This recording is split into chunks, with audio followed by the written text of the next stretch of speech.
Welcome to the Muscle Building Mastery Podcast, where guys that want to build muscle come to learn how to do it properly.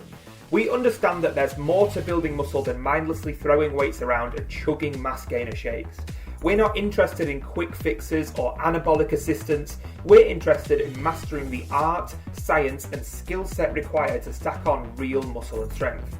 My name's Andy Clements, and for the last 12 years I've devoted my life to figuring out how guys like us who don't have amazing genetics, don't have 5 hours a day to spend in the gym, and don't want to take steroids as a shortcut can build insane amounts of muscle and strength in weeks and months, not years and decades.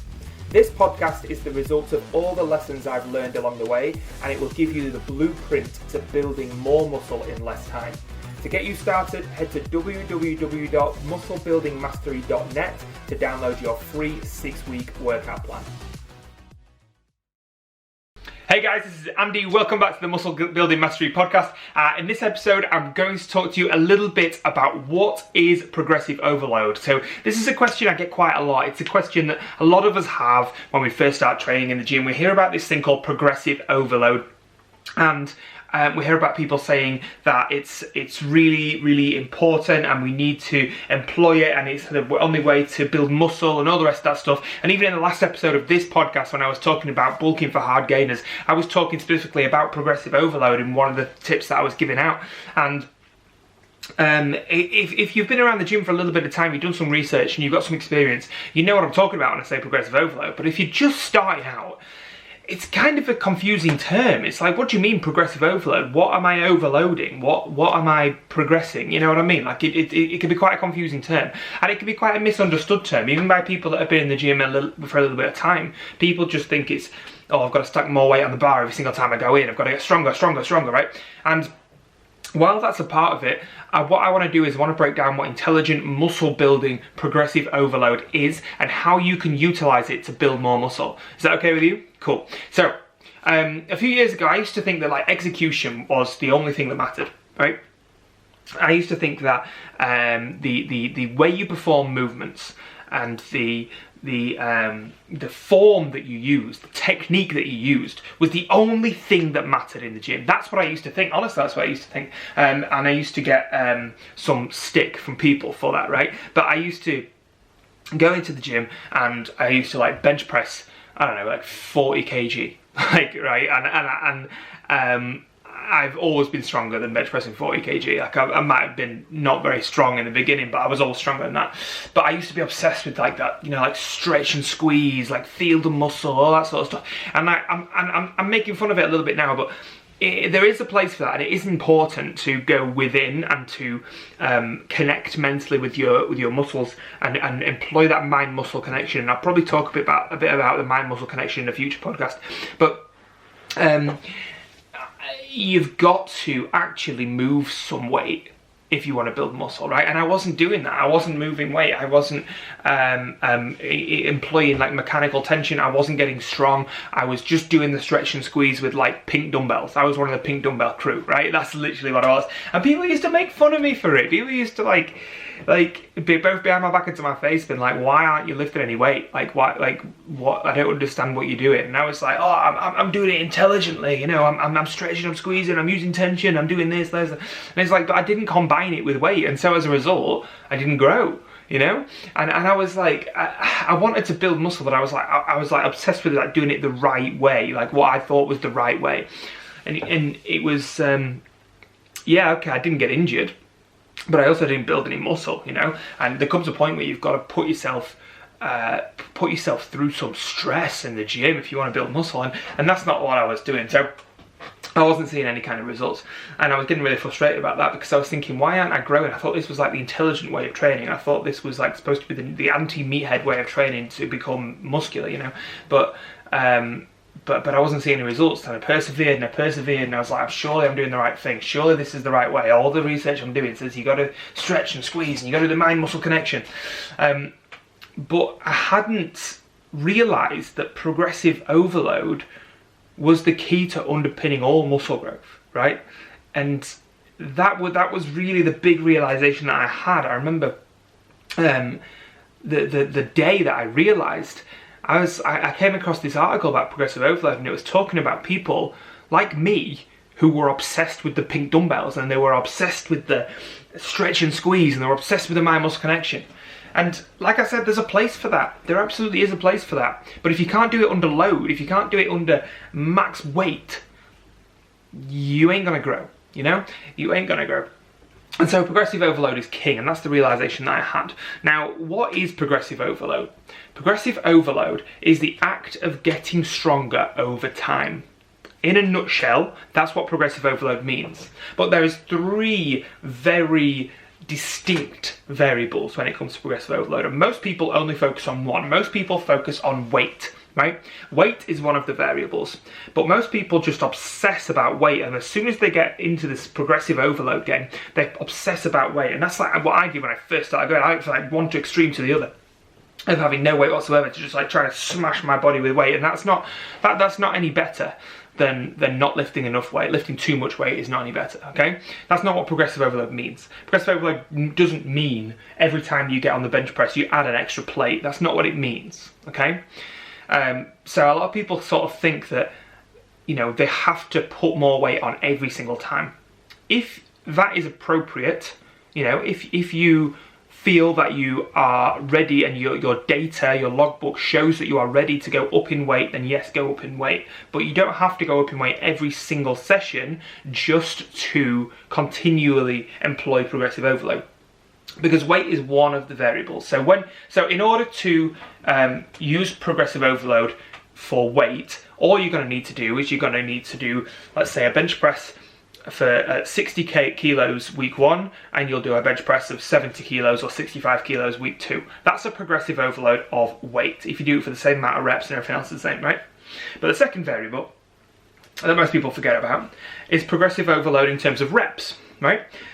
So if you go in for your top set and you do 65 kilos on a bench press for 5 reps, then you don't feel like you could do 70 kilos the next week. Maybe you go in the next week and you do 65 kilos again, but this time you get 8 or 9 or 10 reps. So you've doubled your reps. You've progressed your strength. You've progressed your training on by 4 or 5 or 6 reps on the same weight with the same exercise.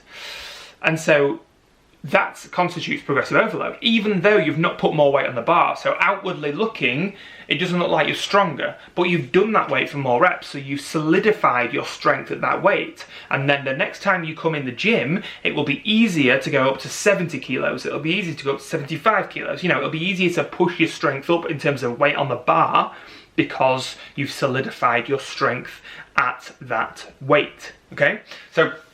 And that's the first 2 variables, and they're kind of obvious too. That's the weight and the reps, right? But there's one other variable that a lot of people miss. One of the variables a lot of people don't take into account, and it's the variable that I was obsessed with when I first started trying to get intelligent with the gym, right? And I first started trying to bypass progressive overload. And it's how these 2 training styles marry up. This is the link. Now, the third variable of progressive overload that most people miss is execution. It's the way you perform the movement.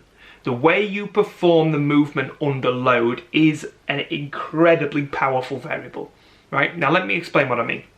Let's say, again, you were doing 65 kilos on a bench press for 5 reps, right? But instead of nailing it, you found it really hard, and you subconsciously just wanted to get the reps out, so you just kind of bounced it off your chest, right? Instead of controlling it, instead of initiating the working muscle and squeezing the pecs and driving through, using your pecs, using your chest muscles, and really fatiguing the muscle under that load, you just tried to ego lift a little bit, and you bounced it off your chest, and you used momentum, used inertia, and you didn't really work the muscle as much as you could have done. So you got the weight, you got the reps, but you didn't get the execution. So that's 2 out of 3. So what would you do next time? Next time you would aim for the exact same weight, you would aim for the exact same reps, but you would aim to improve the execution, right? So if you got on week 1 a crappy form on 65 kilos for 5 reps, and then on week 2 you got 65 kilos for 5 reps again. So you didn't improve the reps, you didn't improve the weight, but what you did was you improved the execution, you slowed your reps down, you increased the amount of tension going through your pecs, and you initiated the bottom of the rep by squeezing your pecs and driving through, and you felt every inch of the movement through the pecs. You felt every fibre of your pecs lighting up like a Christmas tree when you were doing the bench press. If you improved that, but you didn't get any more reps, you didn't get any more weight, you still progressively overloaded on that workout. Even though in the logbook it still says 65 times 5, just like it said last week. You make a note and you say much better execution, because that means that you've put more tension through the target muscle, and so there is more stimulation for growth through the target muscle, even though the external variables of weight and reps didn't change. The internal variable of execution and muscular activation, which is the most important thing, changed, right?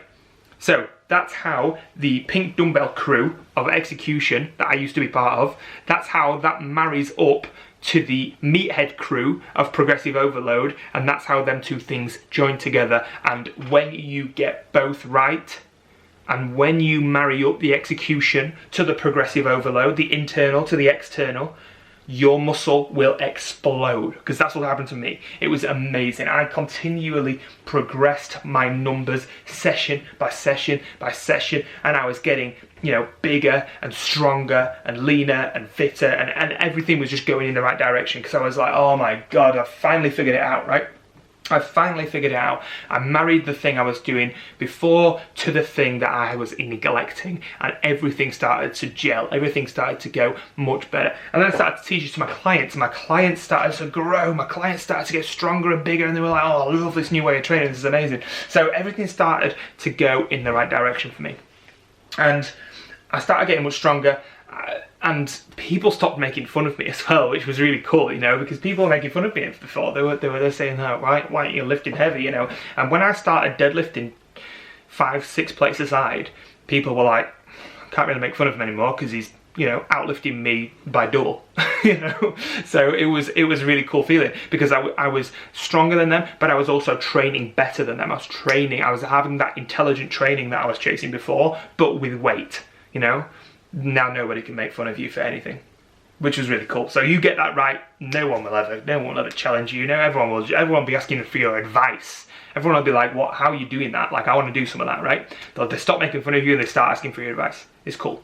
So the other problem then was with this particular style of training, even if you get it right and you continually progress, you progress your execution, you progress your reps, progress your form, progress your weight, eventually you're going to reach a ceiling on that exercise. So let's go back to the bench press again. You've started on 65 reps and you've worked your way up, you've progressed your execution, you've spent months progressing, and you've got to 100 kilos for 8 reps, and then you just can't get past 100 times 8.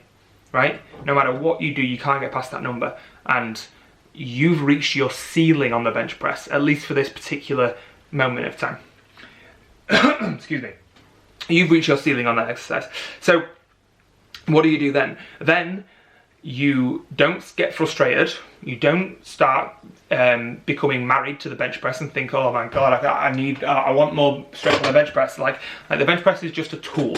You must recognize the bench press is just a tool, and you then swap it out for a different tool, right? So you'd swap it out, I don't know, for a low incline dumbbell press, or a machine press, a Smith machine press, whatever it is, right? You swap it out for something similar, but not the same. The slightly different stimulus, slightly different angle. Not ridiculous, so you're going to swap it out for an incline bench press, you're not going to swap it out for a military press, you're going to swap it out for something that works the same muscle, but it's a slightly different angle, slightly different stimulus.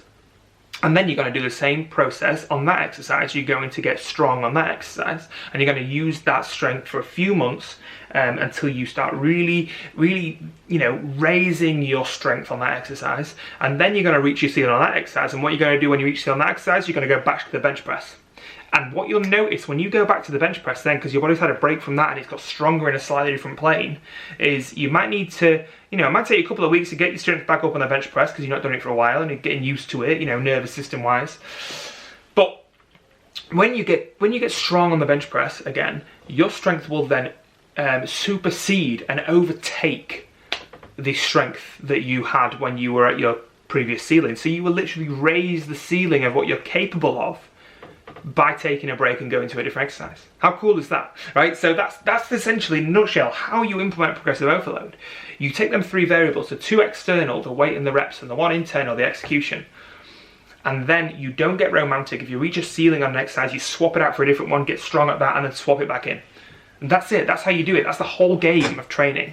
That's it. I'll just give you the key. Now go and apply it. So that's pretty much it. And then when you apply that, like I did, you'll see the muscular the muscular makeup of your physique change. You will transform, literally. Like, you not only will you get stronger, and you'll see the numbers going up in your logbook, which is motivating in itself, because it's like, oh my god, like bigger numbers every single week, but you'll see the changes in the mirror as well. You'll see the changes from the way people treat you. Like, people will be like, Jesus, you've put some size on. Like, are you doing something differently? What are you eating? Like, like, what? How are you training? What's going on? Have you got any advice for me? And that's a cool feeling, right? So, that's in a nutshell how you do progressive overload. That's what progressive overload is. I hope that made sense. I hope you got some value from that. And if you did, don't forget to subscribe to the podcast. Drop a comment if you're watching on YouTube to let me know what you thought. Leave me a review to let me know what you thought if you're listening on the audio version. And don't forget, if you want to implement progressive overload in real time, but you don't know how to go about it, go get your 6-week training program to get you started at musclebuildingmastery.net. And yeah, I hope you enjoy it. So I hope you enjoyed this. I'll see you next time on the next episode of the Muscle Building Mastery podcast. Bye. If you're ready to stop wasting time in the gym and start mastering the skill of muscle building, go check out www.musclebuildingmastery.net to download your free 6-week muscle building workout plan. I have specifically formulated this workout plan to take you through the 3 stages of mastering your body, layering on a more advanced training methodology each week as you progress. That means that regardless of where you are with your training right now, this plan will push you forward and help you stack on more muscle and strength in just 6 weeks. So head to www.musclebuildingmastery.net now to grab your free 6-week workout plan.